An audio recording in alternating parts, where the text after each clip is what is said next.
คนบ่เคยนั่งภาวนามาถามผลมันโดดอธิบายยากเลย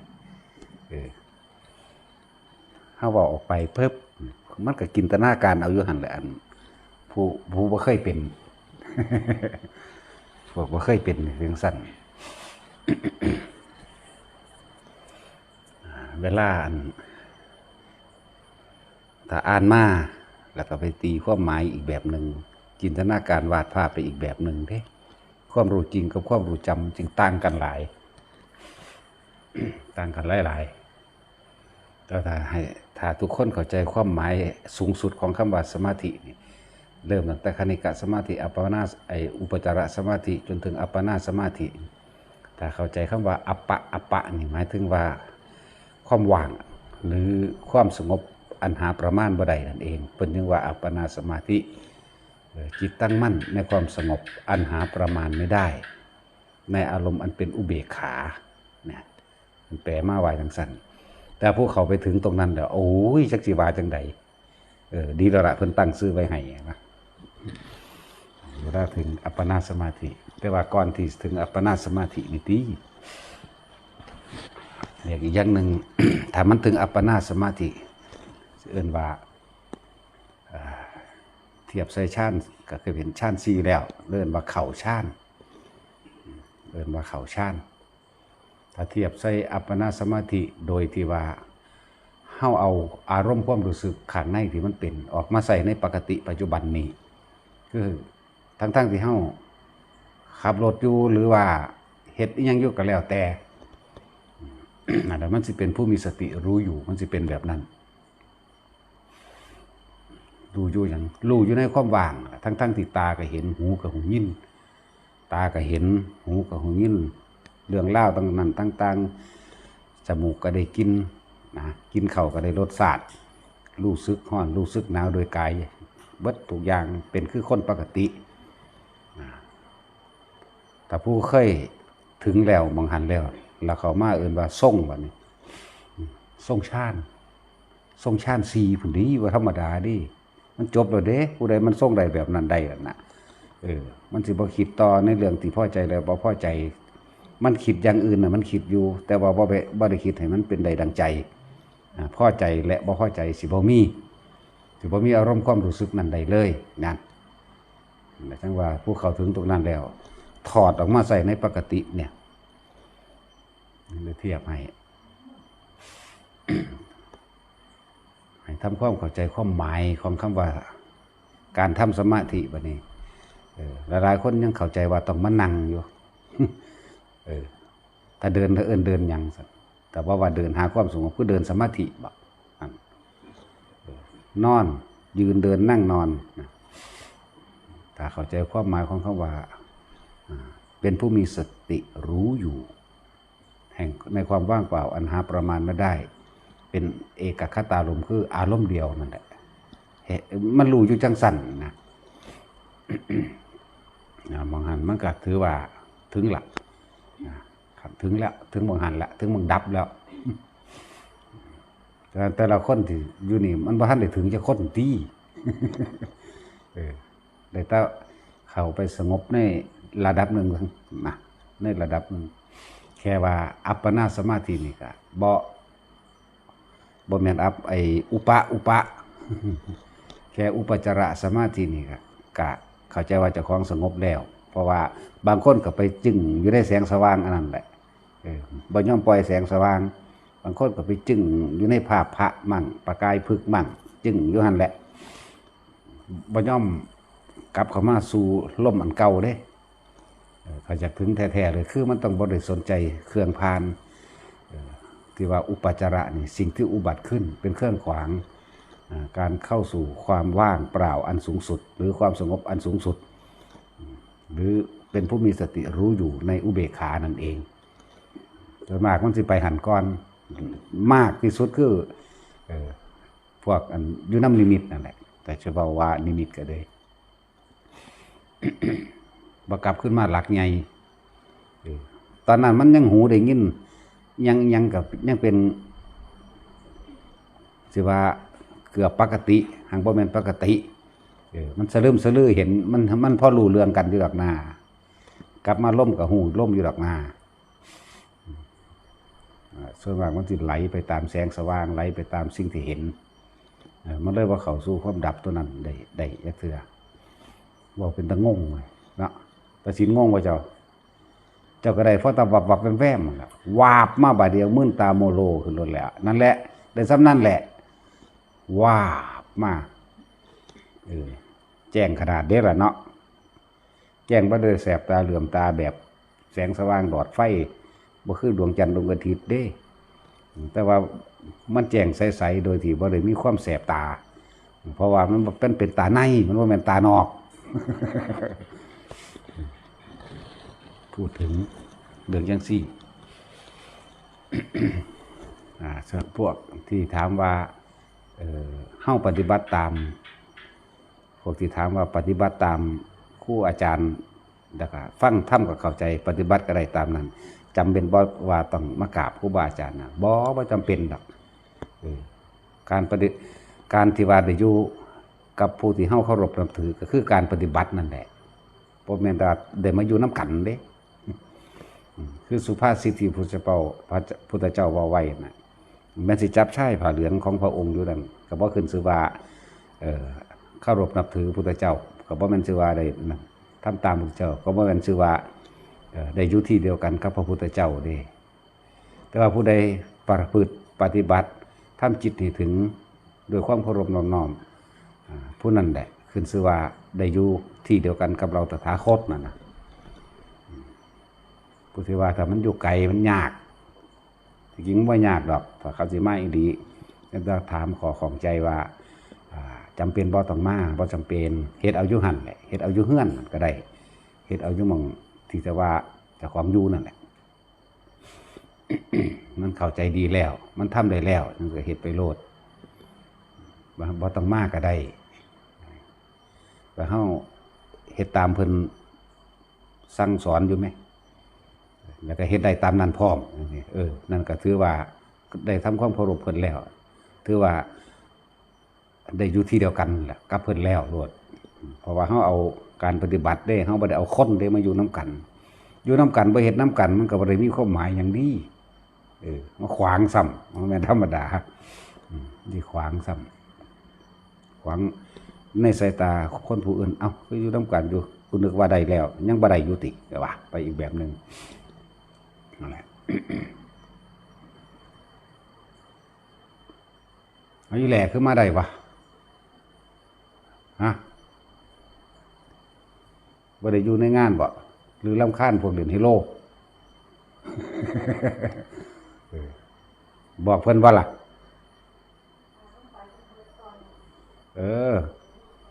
กูไปตั้งเมื่อคืนนี่ บ่หาตากูไปดอก บ่หาตาวันนั้นก็ได้ดอกมันจักอยู่ดอกแนวมัน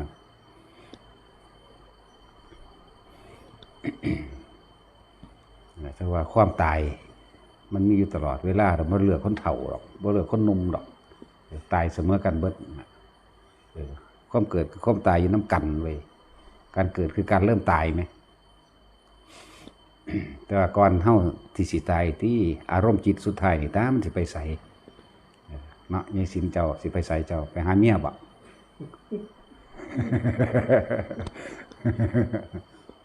พ่อแม่ได้เล่งไปเห็นเมียอีห่านี่มึงเอาผัวไม่กูมึงหักคอมึงเขาว่าเด้ ปานว่ามันสิได้มามีโอกาสมาหักคอเขา อารมณ์นั้นนรกล่ะนั่นคือสิมีโอกาสแน่แหละจังซั่นและการฝึกหัดปฏิบัติทั้งเบิดก็เพื่อเอาไว้บาดสิตายนั่นแหละเพราะเป็นจุดสุดท้ายหรือท้ายสุดแล้วที่เฮาสิเลือกภพภูมิสิดีหรือบ่ดีบ่มีไผเลือกให้เด้เจ้าของเป็นเองเด้ตัวเฮาเองได้เป็นเองบ่แม่นว่าแล้วแต่กรรมจักไผบุเป็นกรรมหลายๆคนเดี๋ยวบ่ทันเข้าใจเข้าถึงตัวนี้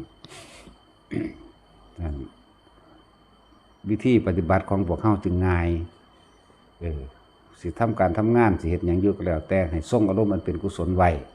ภาวนาพุทโธไว้ซะเฮาบ่ฮู้ว่าเฮาสิตายยามใดขับรถไปดีๆนี่พุทโธพุทโธพุทโธรถส่งกันปึ้งตายซ้ มันไปหูเมื่ออีกที่หนึ่งอยู่สวรรค์พุ่นเด้เนี่ยเอาง่ายๆนี่แหละอย่าไปเอายากหลายเอาตามความมันขี้คร้านของเจ้าของนั่นแหละ หรือเอาตามความว่ายากมาบ่ได้นั่นแหละเนาะยายสินขับรถไปพุทโธพุทโธพุทโธพุทโธนั่นแหละเฮ็ดไปหรือย่างไปน้ำไห้น้ำหน้าพุทโธพุทโธพุทโธไปนั่นแหละเป็นลมคุมอีปูหัวฟาดพื้นตายซ้ำมันไปหูเมื่ออีกทีหนึ่งยุทธสวรรค์พุ่นง่ายๆเนาะแท็กซี่แต่ว่าเบิดอายุสวรรค์เราลงมาเกิดนรกเด้ บ่แม่นเด้ว่าสิไปต่อหั่นไปกินบุญเบิดแล้วมันยังเหลือแต่บาปเด้พวกพ่อมก็คือกันพวกพ่อมนั่นน่ะจับกสิณอันใดอันหนึ่งเห็นบ่ที่เฮาอันสวดในมหาสมัยเห็นบ่ปัทวีจะอาโปเตโชจะวาโยนั่นน่ะ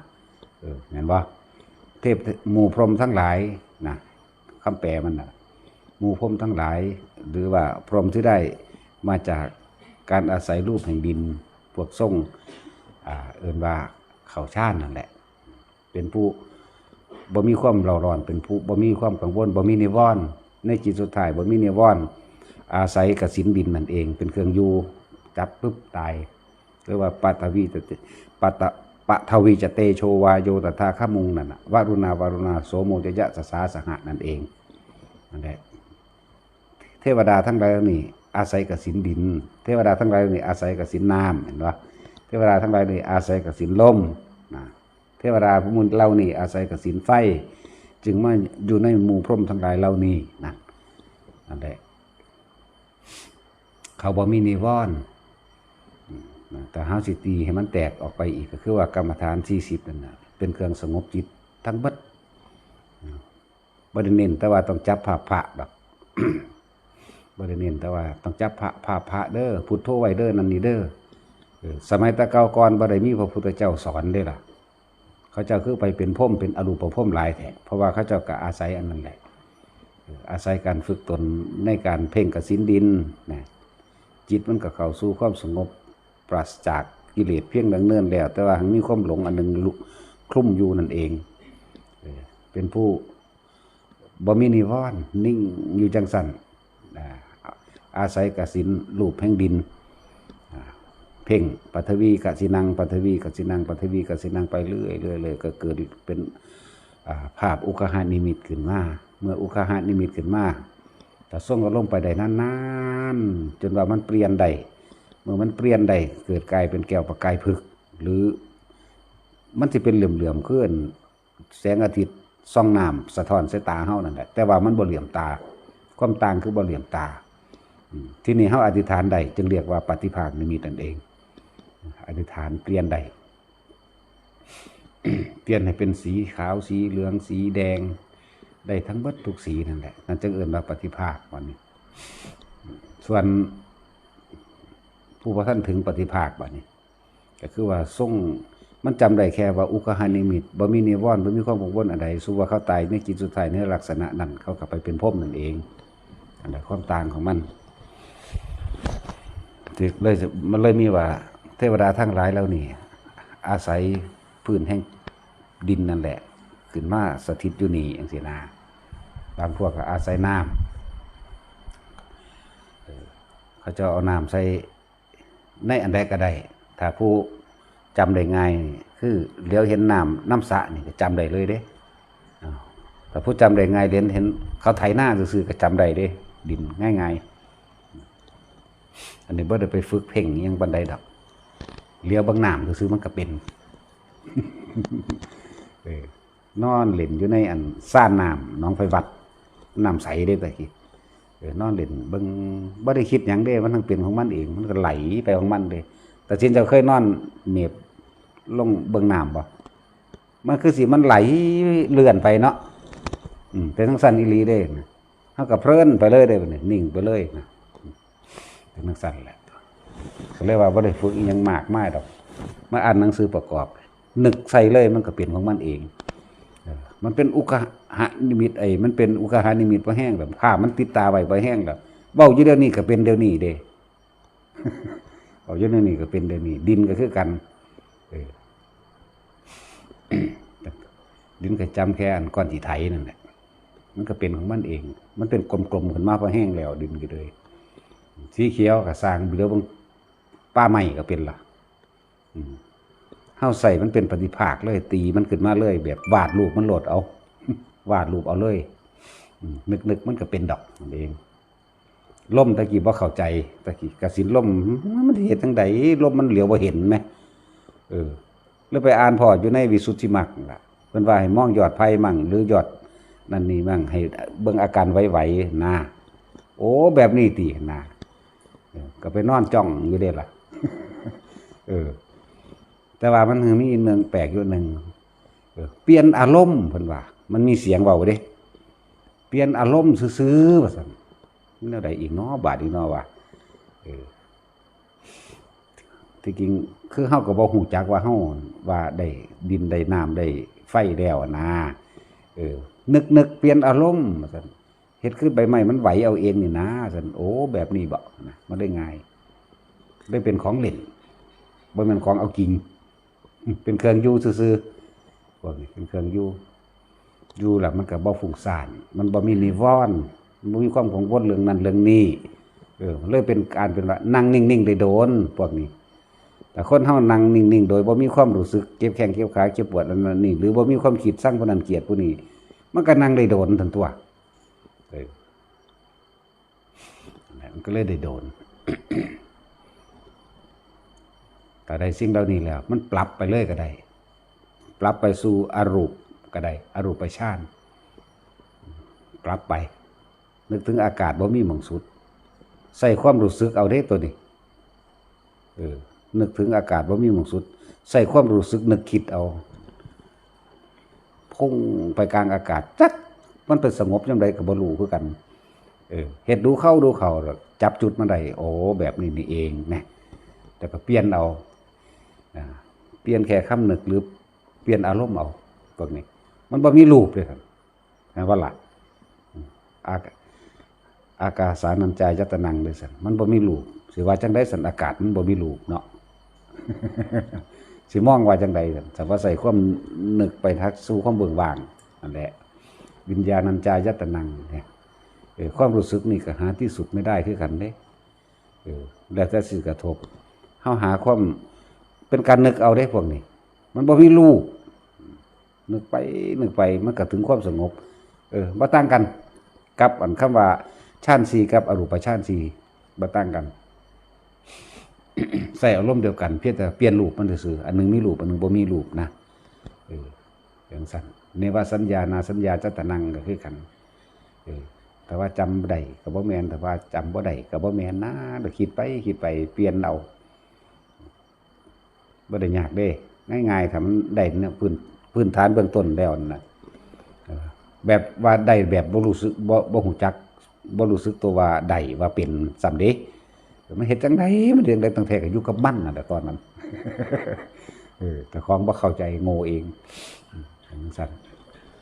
ทั้งเบิดนี่แค่เป็นเครื่องอยู่เป็นเครื่องสงบความคิดอันนึงแต่ว่ายังมีความหลงคลุ้มอยู่ในหันแหละถ้าเฮานี่แหละจังว่าสมถะกับวิปัสสนามันต้องเดินคู่กัน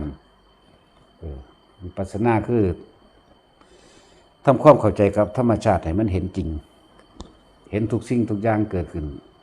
ต้องดับเบิดได้เห็นแล้วเป็นการเห็นอนิจจังกับการเห็นอนัตตาเท่าที่มีความรู้สึกยอมรับมันได้บ่แม่นการคิดเอาโดยยอมรับโดยการคิดได้ความรู้สึกของเฮาสิยอมมันถึงสิโยบลงนะ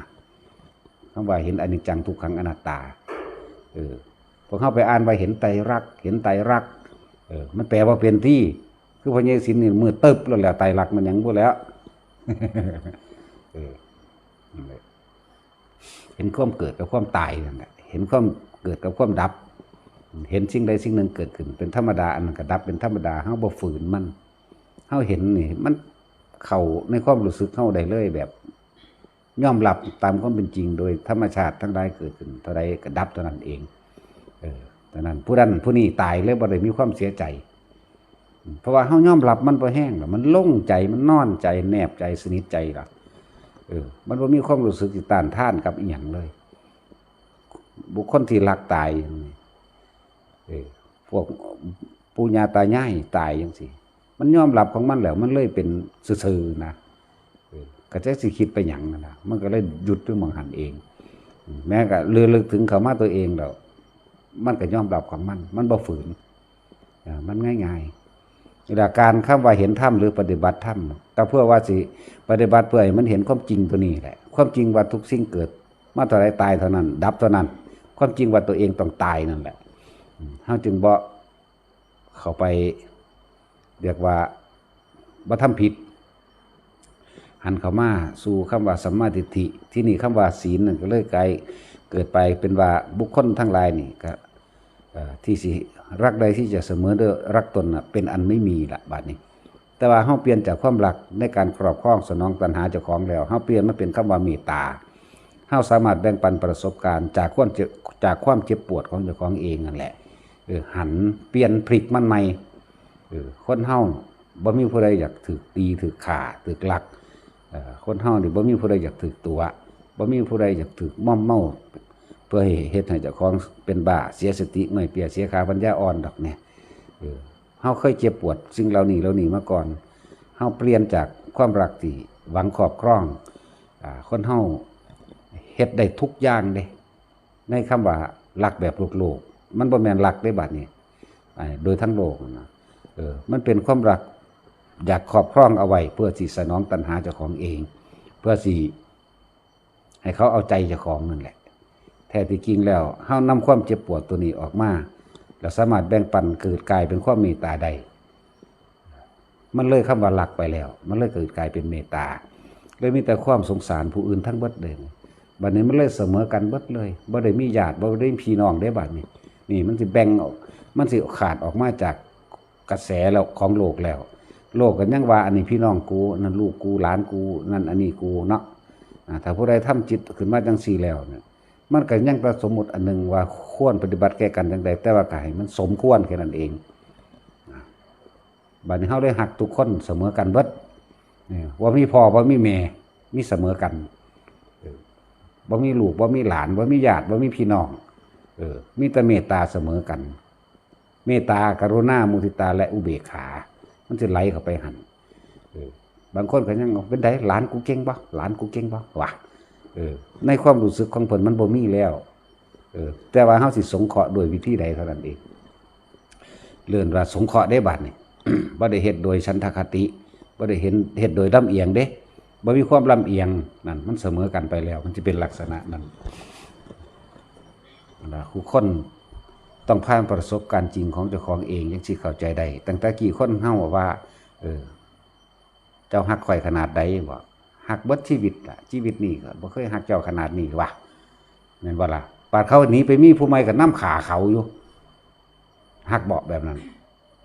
บ่แม่นหวังเพื่อครอบครองเพื่อสนองแก่ตัณหาเจ้าของเองบ่แต่เขาหนีไปมีผู้ใหม่ล่ะแม่นบ่ล่ะเฮ็ดได้บ่แท็กซี่เป็นตาเฮ็ดได้บ่ล่ะ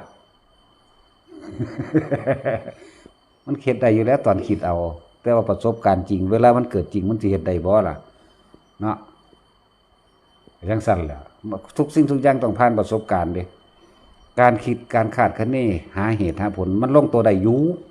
โอ้ยยามใดมึงสิไปเนาะคิดไว้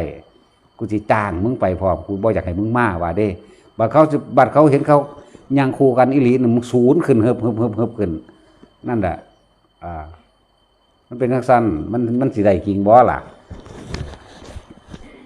นั่นแหละ ว่าทุกคนรักใดที่จะเสมอด้วยรักตนเป็นไม่มีแต่ว่าความรักของพระพุทธเจ้านั่นน่ะเพิ่นก็ผ่านประสบการณ์ในความเจ็บปวดเพิ่นเลยแบ่งปันประสบการณ์ในความเจ็บปวด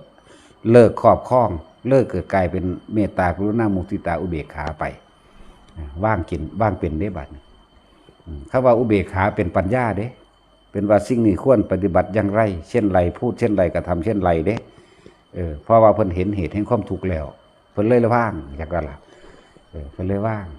แต่เฮาสิพยายามสิลื้อลั่งให้มันเป็นได้ดังใจแน่ก็เป็นอันว่าความรู้สึกอันนี้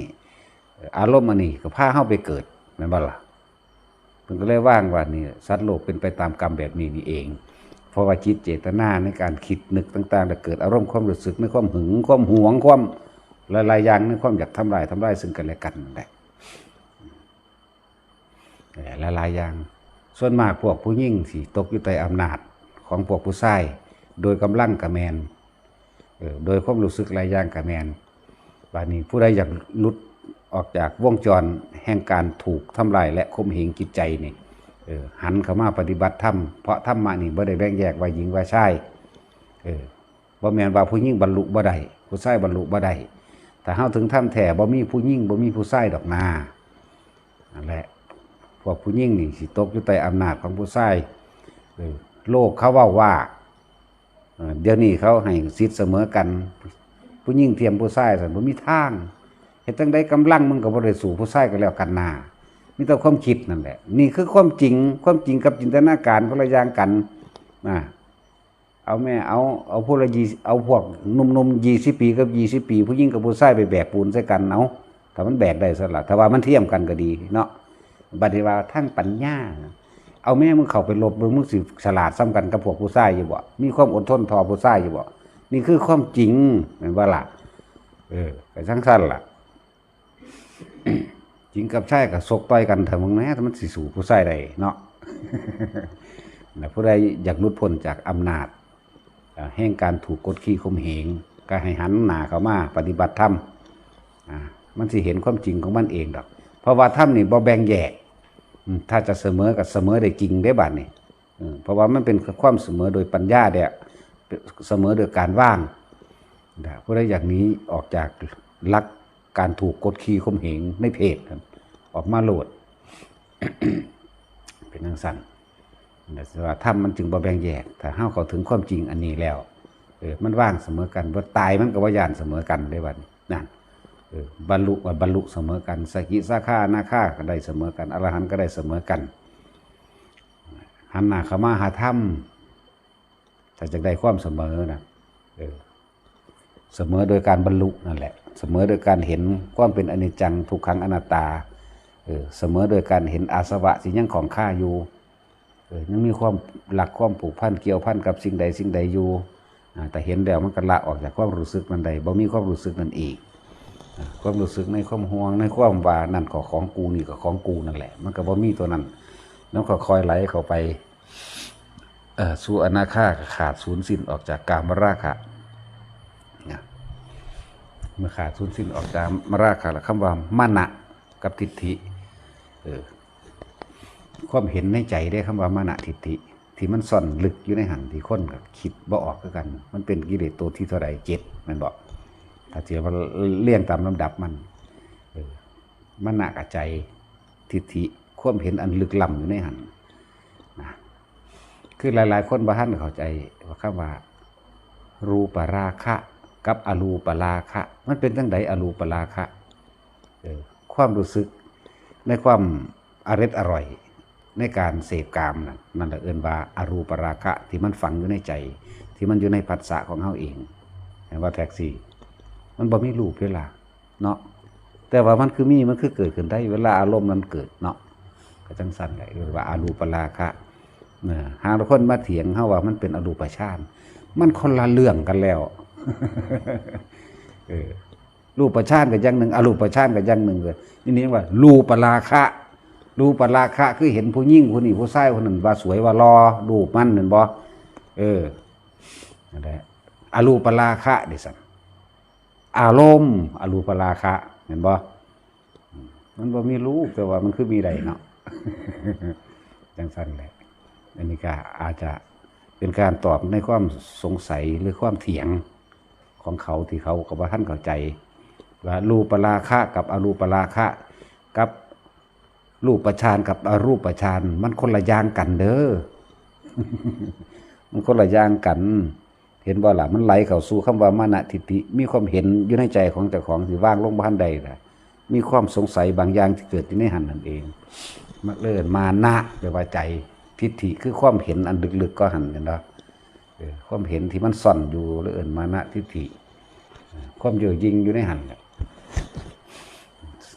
ขนาดนี้มานะทิฏฐิเนี่ยตัวนั้นมันยังมีอุทธัจจกุกุจจะอยู่เด้เนาะของมันเชื่อมต่อกันเป็นตัวเดียวกันเนาะมานะคือใจมันบ่ทิฏฐิมันบ่ความเห็นที่ยึดมั่นถือมั่นอยู่ แล้วก็ได้เกิดความฟุ้งซ่านรำคาญหงุดหงิด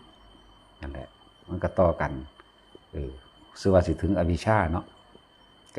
ทั้งเบิดนี่ก็อวิชชาเลยคลุมไว้คือกันเป็นทั้งสั้นไล่บางที่ถือไว้ตาม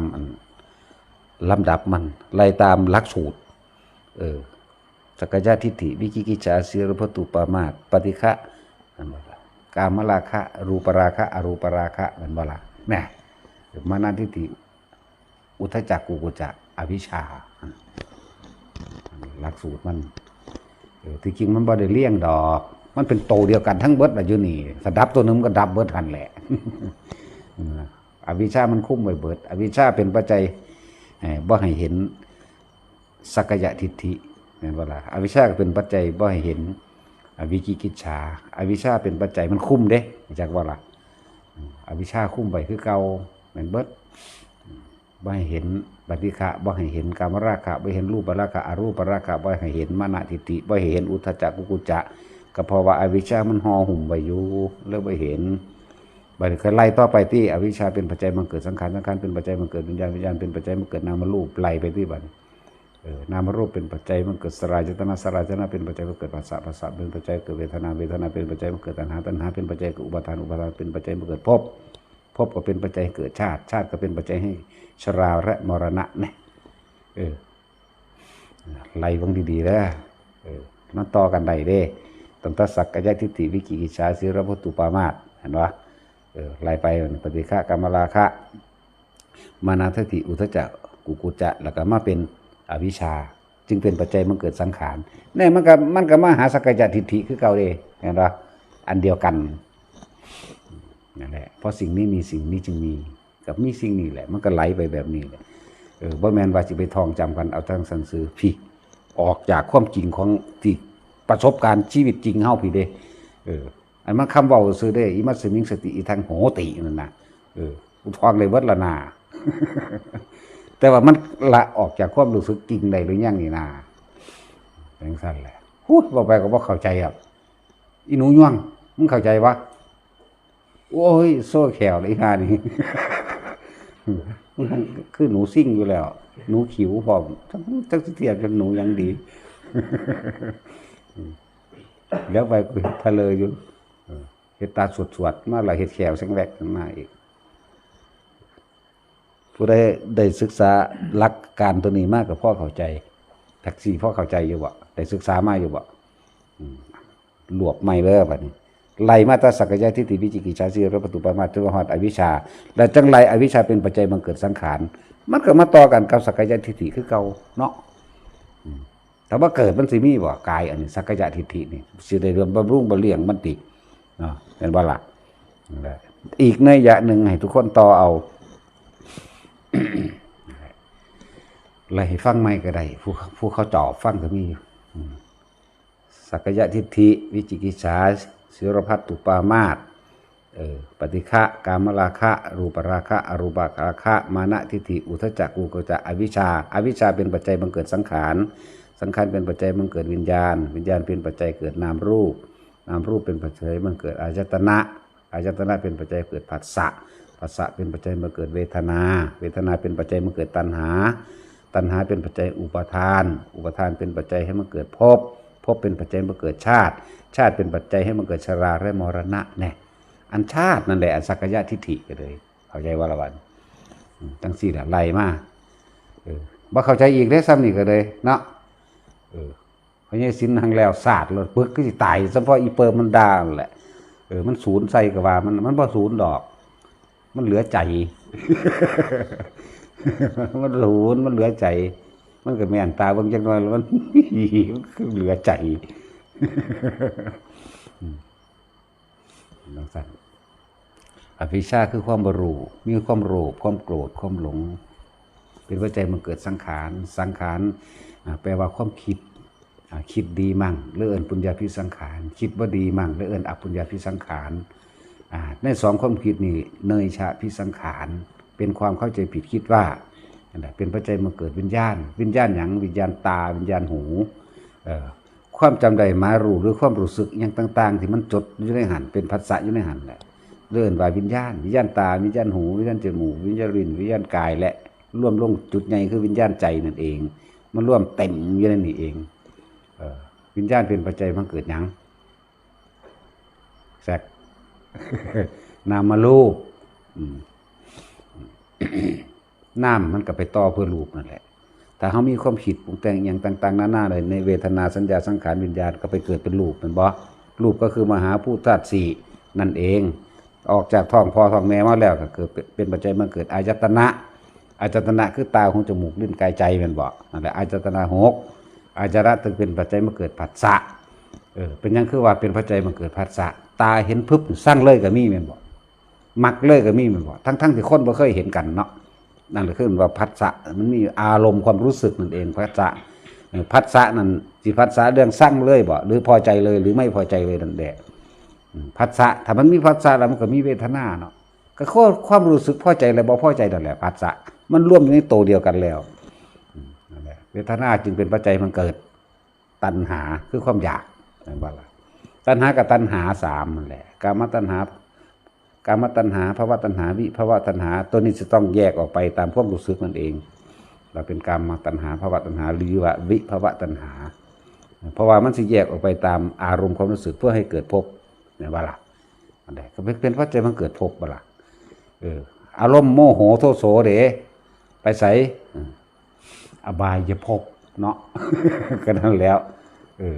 เพียงสั้นนั่นแหละตัณหาสาม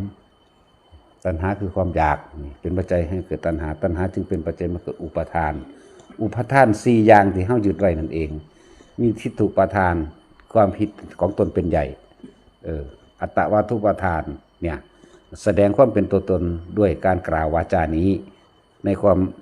ยึดมั่นถือมั่นของตนนั่นแหละศีลพจตุปทานเลยเนี่ยในสิ่งที่ตัวเองได้ยินได้ฟังได้รู้ได้เห็นได้กระทำสืบต่อกันมานี่นั่นว่ากามุปทานตามความพอใจของตัวเองนั่น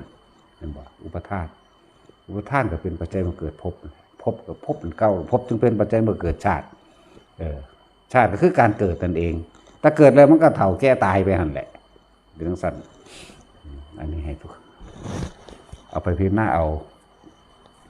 นี่คืออย่างละเนยยะหน้าเดียวนึงเด้อนี่เด้อแต่ละคนฟังอยู่นั่นน่ะหน้าเดียวหมายถึง1เนยยะเท่านั้นเด้นี่ความจริงนั่นต้อง20เนยยะเป็นอย่างต่ำนะถ้าอย่างละเอียดที่ยิบเลยบ่มีหม่องฟิวนี่120เนยยะเด้อผู้ใดมีปัญญาแตกฉานต่างๆนั้นน่ะก็ต้องอาศัยการศึกษากับการปฏิบัติจริงความรู้สึกจริงประสบการณ์จริงบวกกันกับการศึกษาปริยัติปฏิบัติปฏิเวทปริยัติคือการแตกฉานในพระไตรปิฎกปฏิบัติคือการแตกฉานในอารมณ์ความรู้สึกตัวของเองสิออกปลาบ่ออกปลาหรือกระทบรู้สึกยังก็แล้วแต่มันจึงจะเกิดผลเล่านี่ได้นั่นแหละต้องเฮ็ดทั้งสั้นการอ่านแล้วก็การคิดขาดคะเนได้นั่นน่ะก็อีกแบบหนึ่งระดับหนึ่งว่าท่านจะสามารถว่างใดมันต้องมีการกระทบจริงมันต้องสิว่างใดหรือบ่ใดทั้งหากคำว่ากระทบจริงนี่คำว่าอ่านแล้วบ่แม่นบ่ได้หมายความว่าต้องเข้าป่าหรือต้องมานั่งสมาธิหลับตาหรือต้องมาเดินจงกรมหรือต้องมายืนเดินนั่งนอนนั่นแหละบ่แม่นแบบกระทบจริงบ่เฮาบ่มีปฏิบัติแบบนี้ก็สร้างแต่ว่าเฮาสินิ่งใคร่ครวญอยู่ในบทแห่งธรรมที่นี่เฮาไปกระทบจริงไปเห็นคนไปเห็นคนจังสี่ปุ๊บสร้างปุ๊บแต่หูเหตุของความสร้างมาโอ้อันนี้เฮ็ดเนี่ยกูมีความรู้สึกว่ากูต้องไปนรกเล่นนี่เนี่ยมันก็เข้าถึงตัวนี้ได้คือกันเข้าถึงได้คือกัน แต่มันทางตั้งอารมณ์เป็นอารมณ์เดียวเด้เข้าใจว่าล่ะในการคิดนึกในเรื่องต่างๆนี่แหละในเรื่องของธรรมนี่จะว่าเฮาสินึกเอาเฉพาะปฏิจจสมุปบาทนึกเวียนไปเวียนมาเวลามันถึงความสงบมันก็ถึงของมันคือเก่าคือโดยบ่ต้องมานั่งในคำว่านั่งสมาธิมันสิเข้าถึงตัวนั้นได้คือกันนั่นแหละจังว่าคนสมัยเก่าโบราณคือสมัยพระพุทธเจ้าแสดงธรรมครั้งแรกว่าบ่ได้นั่งสมาธิเด้ยืนฟังอยู่หั่นแหละบ่ใช่ศีลมาจากเราบ่เคยเห็นเนาะ ยกตัวอย่างก็คือภาษาลีบุตรนี่เพิ่นฟังธรรมจากไผล่ะ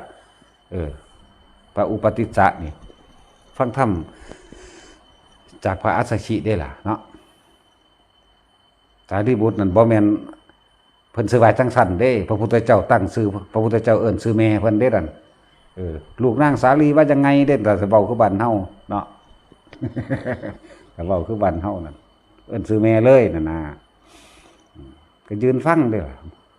นั่นแหละทำทั้งหลายเกิดแก่เหตุเด้อแต่เหตุดับแล้วทุกอย่างก็ดับตามเท่านั้นแหละให้เจ้าพิจารณาเหตุให้ดีเท่านั้นนึงได้ล่ะ